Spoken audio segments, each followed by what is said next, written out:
even know what to do anymore. I don't even know what button to push or even where I am. Just push a button. It's the In-Wheel Time Car Talk Show, the only place for weekly entertaining car talk.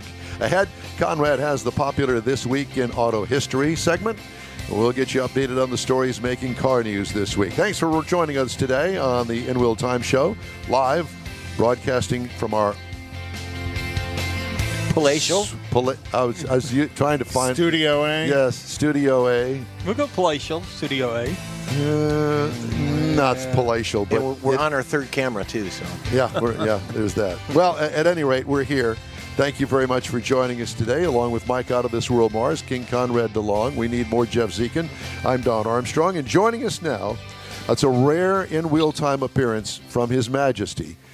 Ladies and gentlemen, here he is, Sergeant Sgt Woodard, State Trooper Extraordinaire from the Department of Public Safety, USA.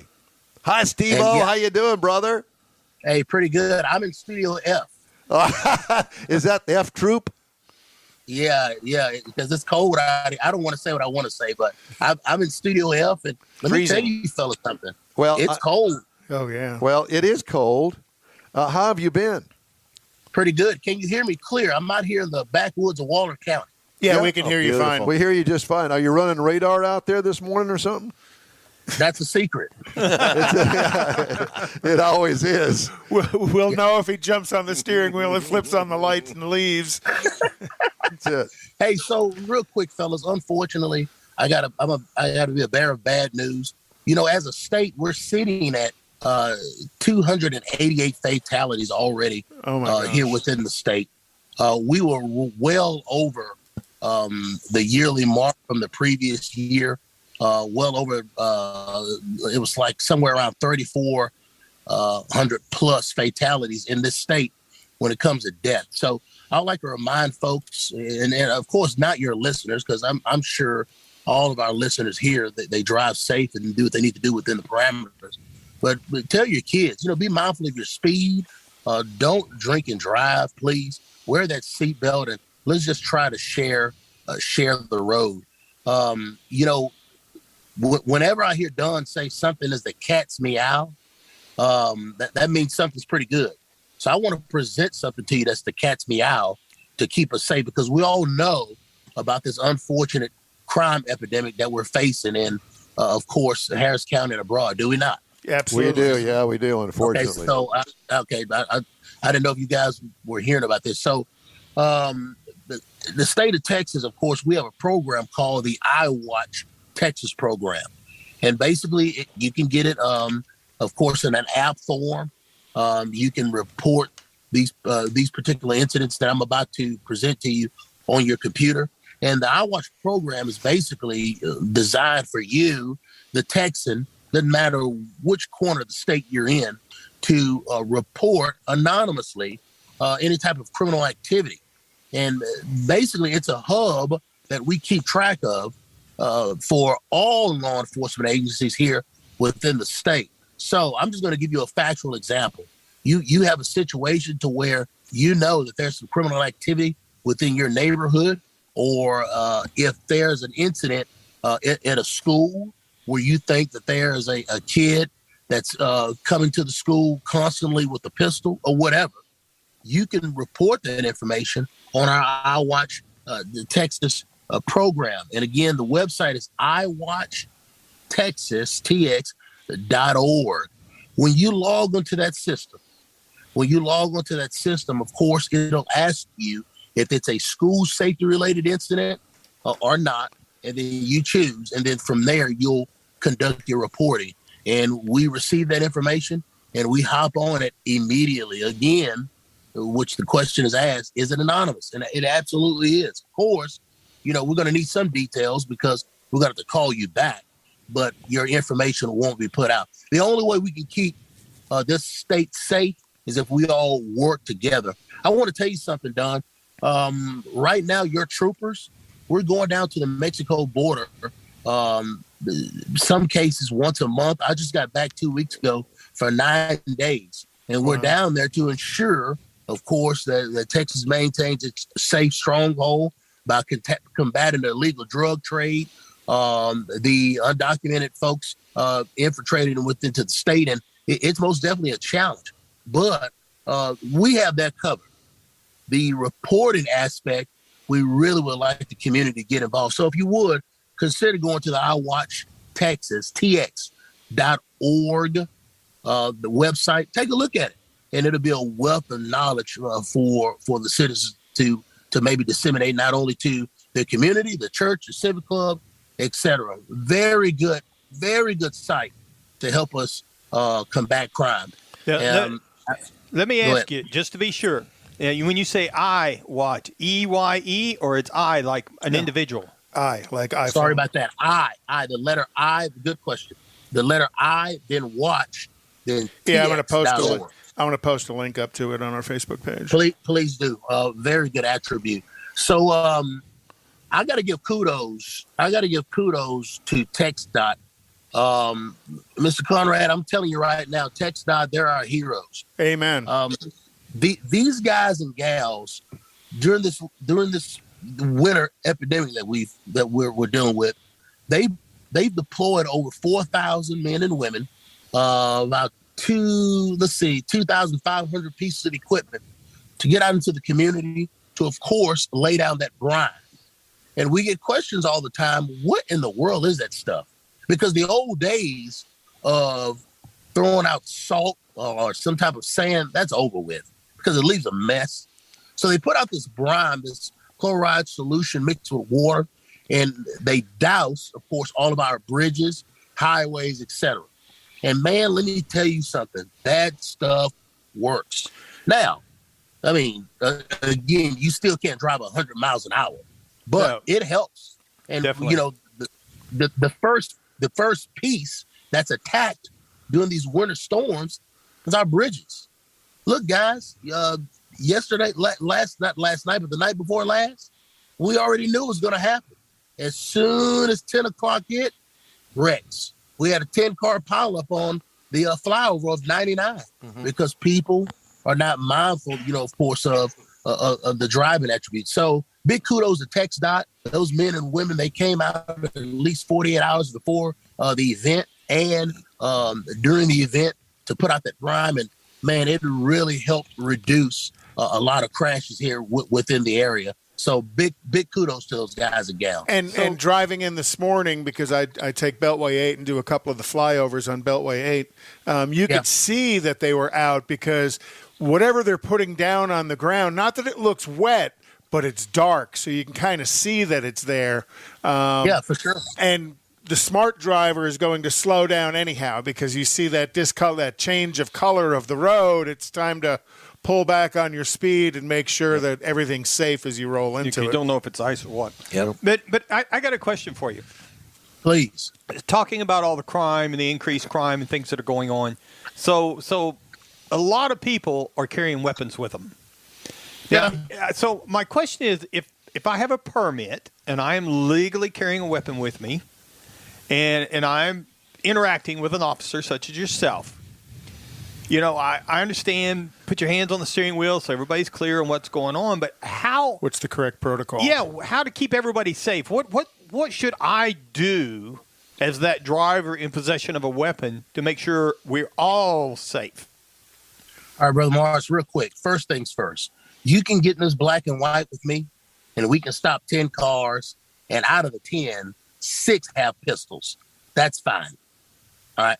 We're not, to be quite honest with you, I'm really not worried about the guy or gal that has the permit because they went through the provisions and everything that they I know that sounds weird, but I'm just going to tell you this.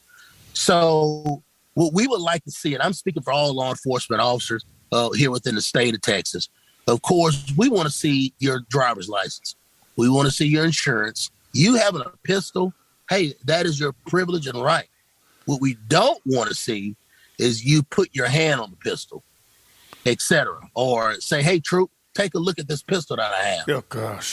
And again, all of those attributes are taught in those firearms classes. The most important part of that firearms class is not the shooting piece, because I'm telling you, fellas, between us, we're the only ones on the line, right? Right. Yeah, we Between are. us- That's right. Yeah, okay. Between us, those shooting classes, it's not enough. It's like anything. You got to continue to practice. Right. The most important curriculum of those particular classes is the legality piece. Knowing when to actually present that weapon, where to present it, etc. So as a law enforcement officer, state law says that it has to be in a shoulder holster, belt holster, some type of holster, appendix holster, ankle holster, whatever the case. And you're good to go. We don't want to see the gun on the dash. We've encountered individuals where the gun is laying in the passenger seat. That's a big no-no because that gun could present itself as a projectile if you get into a crash. Oh, okay. Or little Johnny in the back could grab the gun, whatever. So keep your hands away from the gun. And, hey, it is a wonderful courtesy piece if you say, hey, Troop, just to let you know, hey, I'm a concealed handgun license holder. I have my pistol on me. Now, keep in mind, Mr. Mars, we're going to know that already. When we stop you, we run the information. It's going to tell us this person is a handgun license holder. Okay. Isn't that beautiful? Okay. And then we That's go good to on. know. I didn't know that. Those computers they have in their cars are pretty smart. Yeah, but even with that, though, it's a good idea. Let's say for me, if I have one, to sit there and say, officer, I do have a weapon on me or in the car someplace, just so that he Brother knows. Mars, real quick. We used to years ago. We would say, okay, you're a license holder. May I see your gun, please, so I can run it to ensure that it's not stolen. Well, we don't do that anymore. We don't disarm people anymore. But if you don't have a license, then, we're going to check to see if that weapon's stolen. And a lot of stolen weapons, unfortunately, within our region. So, again, if you're a license holder, there's several privileges to getting a license. Number one, you don't have to wait every time you go in to buy a gun. You don't have to wait for that long process of getting a background check because it's pretty much done, and a wealth of other things. So, again, the most important piece of those handgun classes is that legality piece, and they'll tell you everything you need to know. Okay, so because of the way you said that, so let's say I'm not a permit carrier. I don't have a permit to carry, but I happen to have one in my vehicle. Sure. Happen to have one, a weapon. A weapon. I happen to have a vehicle in my vehicle or on my person in a holster. Let's say it's secured like it's supposed to be, but I don't have a permit. So I guess the same thing applies. I tell the officer? Now, yes. First things first, are you a felon? Conrad, don't answer that. First thing, are you a felon? All right, cool. Check. I'm not. I'm a good old boy. I'm good to go. I just don't want to pay any money to pack a weapon. No problem, brother. You can pack a weapon in your vehicle because we talked about this on this program. I was looking back at a calendar. You guys invited me on this program about 6 years ago, almost 6 years ago. And we talked about this, that your vehicle is an extension of your home. Mm-hmm. So that's fine as long as it's carried in a concealed fashion, glove box, carried inside the center console, no problem. The weapon does not have to be unloaded. That was an old cliche back in the day that the ammunition had to be separate from the pistol, or there couldn't be a round inside of the chamber. Well, I always use the cliche, what good is a burger with no meat in it? Load it up. You can do that, right? But here's the deal with not having a license. You can't take it into the barbershop. You can't take it into Walmart or any other place that allows you to bring your weapon inside, church, whatever. That license holder, he or she has the privilege of not only having the weapon in the vehicle, but taking it inside of venues, etc. Okay. So just a little known fact. Go ahead. Little secret real quick, Mars. So today, last week, me and my sons, we went to the car show last week. And today, once I'm done today, we're going to go to the monster truck deal. All right. Don't judge my family. I've been taking those boys to the monster truck deal for years. We're jealous. Now, a law enforcement officer, when we approach the gate at NRG, of course, before I go through the metal detector, it's going to go off. And I'll tell them, hey, I have a pistol. Well, a police officer will meet me. He'll get my ticket number. This is a little known fact. Okay, you're in seat 123. Just in case something happens, then they'll know to prompt me in seat 1, 2, 3 that they need my help and they need my gun. Well, Now, the regular citizen can't bring a pistol in NRG, but I can in provisions that I don't go in and don't drink, etc. Yeah. So people don't know that even though the law enforcement officer, that guy or gal, even though they're off, you're always on. They're on, and it's recorded. We're there to help you. Even with my family, it's recorded that I'm available to help you. Isn't that something? Thank you very much. Yeah, we appreciate that. We pray for you every day. One thing Thank I you, need to point out, the last time you were on, Don had to leave early to go fly. So here you are again. Yeah. Speaking of that, Steve, I have to give your aircraft division out there on 290 kudos because, you know, we've been in several chases together with the DPS helicopter, and we tried to help every way we could, and apparently we helped nab some guy that was on a dirt bike, and I've seen that. Yeah, I did too. Did you see that? Yeah, and so yes.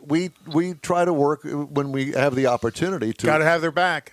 Yeah, we always do, and you know, sometimes we get there before they do, only because we're already airborne and they have to get called to go airborne. So sometimes Sure. it just works out that way. But it's always a pleasure to work with you, Steve. And always an education. Yeah, it whatever is. you bring us Thank you. is always a learning experience. Hey, what Hey, kind? thank you. What are the? What, I need to know. appreciate y'all. I need to know what kind of what's the latest hot rod in the DPS Trooper fleet these days. So right now we're still, of course, we're fading out all of the Dodge Chargers because of the mechanical problems. But the fastest thing we got are those Challengers, and it'll get up. The only problem with that Challenger is the engine is so loud. I mean, you can hardly hear the radio inside of the car. But other than that, hey, we're still rocking the new Tahoe that's coming out, and man, that thing looks good. The reason why we went to the Tahoe is because of the crash impact. We just did a survey last week on Thursday of how many troopers were hit from the rear on a traffic stop. Yep. And we found out that the Tahoe it's absorbing those hits from those people that are drunk or distracted. So, you know, a lot of law enforcement agencies, they mirror their policies from DPS because we are the state's police department. And I tell you that Tahoe, that Chevrolet Tahoe, it stands the test of time. You can drive it longer. It'll absorb the impact. It's a wonderful shield if need be. And hey, man, we look good in it going down the road. Yes, yeah, you certainly do. There you And go. let me just add to this, and that is the fact that the trooper vehicles, and as well as all of the police vehicles, PPVs. they are specialized vehicles that are modified at the factory to be in Police package vehicle. Yeah, police packages, and they are they have a lot stiffer suspension. They have a lowered suspension. They also have strengthening in the body itself. In all of the communication devices that are built into the vehicle. Not all of them are up front where he is. And they're specialized vehicles, and they work real good, let me tell you, because I've seen all the chases with these vehicles involved, and they work. Except when chasing Hellcats. That's when we bring you. Oh, That's right. That's the Don Armstrong. That's my bailiwick there. Yeah. Exactly. We still talk about 15 minutes of fame. Yeah, well, that's right. My 15 minutes of fame. Well, at any rate, it was a fun chase for me, but tell you what, that guy put so many lives in danger by doing what he did. And he needed to have my mother go over there and whip his ass. Yeah, that's it. That'll work. Yeah. Need the Cadillac Blackwing. Yeah, the Cadillac Blackwing. Steve, I'm driving a car right now that you'd love. It's the new Cadillac CT5V Blackwing. And this thing's got that supercharged Corvette motor in it. And, buddy, Really? Oh, my God, it is sweet. It's a 200-mile-an-hour sedan that it is just sweet as can be. Wow, you would like that. Wow. Man. You know, I'm a Cadillac man. I love what they put out, the product they put out. And that's just kind of what me and my wife have been what she's been rocking for a while, and they just make a really good product. So, but back to this old Tahoe, I tell you, you know, it really does the job when you're talking about speed, etc. I mean, some things you just can't catch, but I feel safe, and I'm glad to know that you know, our agency has outfitted every trooper. You know, we have well over 3,700 troopers in the state. They all have their own vehicle, and I know that they're safe, whether they're in the big city of Houston or in a small town somewhere in Orange. I know that they're safe and they have everything that they need. So, Steve, it's great to talk to you. We thank you so much for joining us today. Have fun at NRG and the Monster Jam tonight with the kids. Hey, be careful out there. How old are those kids now? Aren't they getting kind of close to buying their own vehicles? Yeah, well, that one boy, I tell you, my oldest son, real quick, you know, he's 17 and good kid, and had his first little minor accident the other day. You know, he sees the green light, but what he doesn't understand is, son, yeah, that's a green light, but you don't have the green turn arrow. Oh, yeah. So there's that. Yeah, he's 17. He's the number 1 defensive football player in the state of Texas and number 3 in the nation. And my daughter, who's my favorite, bless her heart, she's 10, and that other boy that's 8. I don't know what we're gonna do with him. We're still working on it. Well, work in progress. Hey fellas, this is Sergeant Steve Woodard. I've always wanted to say this, so please let me do it. Okay. Signing off from Studio F. Be careful out there, Steve. We love you. Be safe. Love y'all too, man. Take care. All right. Have fun. State Trooper Sergeant Stephen Woodard, Texas Department of Public Safety. He's one of us. Yeah. He is. He's a car guy. Yeah. You know, I love talking to Steve. He's always fun stories. Wouldn't you love to have him as your next door neighbor? Oh, he'd be a hoot. Absolute hoot. And listen, or a ride have along. each other's back, or that is that. All right, time now for This Week in Auto History, and Conrad has the This Week in Auto History. That'd be TWAH. Mm-hmm. Well, and I don't know if we got photos. We didn't get photos, so I'm going to kind of shoot through this. In 1886, Carl Benz patents the first successful gasoline-driven automobile. It was a three-wheeler with a tiller drive. Yeah. And then in 1920, Mustada, who started the Toyo Cork Company in Hiroshima, Japan, which was the founding company of Mazda. Mm-hmm. Yep. So Did Mazda he get blown up in the bomb? No. Well, a lot of their production, yeah, they took. Well, it was Hiroshima. They took a lot of destruction. I was just going to say, yeah. You know, and you look at Mazda today, very well known for affordable, quality performance vehicles, and the Miata's one of the most raced cars in the world, and great drag racing cars too. In the name of our good friend on the NHRA drag racing tour. Dun dun dun. In a Mazda? No, Toyota. Oh, Toyota. Oh, yeah. I was thinking Mazda. Antron Brown. Yeah. Mm-hmm. And then in 1937, the prototype. This is hard to do without pictures. In 1937, why are there no pictures? It didn't load up. The file was corrupted, and we didn't want to turn everything off and reload it. Rolls-Royce released the prototype of the Wraith, which was the first model post-war period building the Wraith, which was the big, huge headlight and long hood. Yep. Oh, gorgeous car. I'm trying to draw a picture of it. Yeah. And then in 1942, the end of automobile production was this week. Chevrolet, DeSoto, Chrysler, Ford all ended production at the end of January of 1942, and then they restructured everything to do wartime production. In 1948, the first automotive tail fin hit the road. General Motors chief designer Harley Earl was inspired by the P-38 Lightning fighter of World War II and borrowed those elements and put tail fins on the back of a 1948 Cadillac. was a real good-looking car if we had a picture of Yeah. it. In 1960, in a special racing series of small-bodied cars at the Daytona International Speedway, the Plymouth Valiant captured the top 7 positions of the race. Did it have the push-button transmission? I don't know.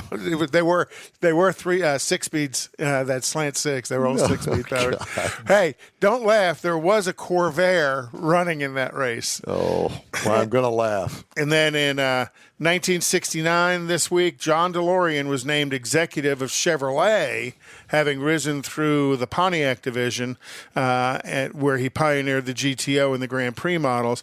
And his start at Chevrolet was the Vega. Vega. I had 2 of those. My brother had one. I had a 72 and a 74. The little wagon-looking thing, the little panel. No, it was a 2-door coupe, the cheapest one that you could buy. That's all I could afford. And then he led Chevrolet to 3 million cars and trucks in 1973, that's a lot of iron. And poised as a top candidate for the presidency of General Motors, DeLorean walked away from Chevrolet in 1973 to start his own business, the DeLorean Motor Car Company. Dun, dun, dun. Okay, well, that's it for this hour of the In Wheel Time show. Well, we're going to take a quick break. We'll be right back, and stay with us. We've got more exciting things to come as soon as I press the right button. Houston, we have a date. Saturday, March 19th, 2022. It's the premiere of the all-new Tailpipes and Tacos Cruise-In, and you are invited. Tailpipes and Tacos kicks off a new seasonal format, and first up is the Spring Cruise-In at the Lupe Tortilla in Katy, 8 to 11 a.m., Saturday, March 19th. Tailpipes and Tacos will award trophies for Best Hot Rod, Best Classic, and Best Modern Classic, so make plans now. Tailpipes and Tacos is Houston's coolest cruise-in, and this one brings it all together for Spring 2022. You'll enjoy seeing the best hot rods, show cars, classics, and resto mods, along with Lupe Tortilla breakfast tacos and adult beverages. There's no fee, and you can automatically compete for custom Lupe trophies. It all happens at the Lupe Tortilla Tex-Mex in Katy on the Grand Parkway at Kingsland Boulevard, just south of I-10. Get your ride ready for the all-new Spring Tailpipes and Tacos, Saturday, March 19th. Spectators are welcome. The In Real Time Car Talk Show will be there, too. Let's celebrate the arrival of spring and the return of Tailpipes and Tacos, March 19th. We'll see you then, weather permitting. Is your business or company looking to stand out in a crowded advertising market? Looking to reach the real auto enthusiast? Well, you found it. You're listening or watching In Wheel Time, and so are your fellow enthusiasts. The In Wheel Time Car Show now reaches 500,000, and we can put together a marketing plan that will engage them in your product, business, or service. To get the tires rolling, just shoot us an email to our marketing director, Jeff Zekin. His address is jeff@inwheeltime.com. If you're in charge of your company's small, medium, or large business anywhere in the U.S., let the On Hold Company help you retain customers and promote your business on your telephone system. Promote special sales or company info when placed on hold. The On Hold Company provides custom on-hold messages with professional male or female voices, licensed background music with no long-term contract, no monthly recurring bill, and updates your messages as needed. Call the On Hold Company at 713-223-HOLD or go to onhold.net.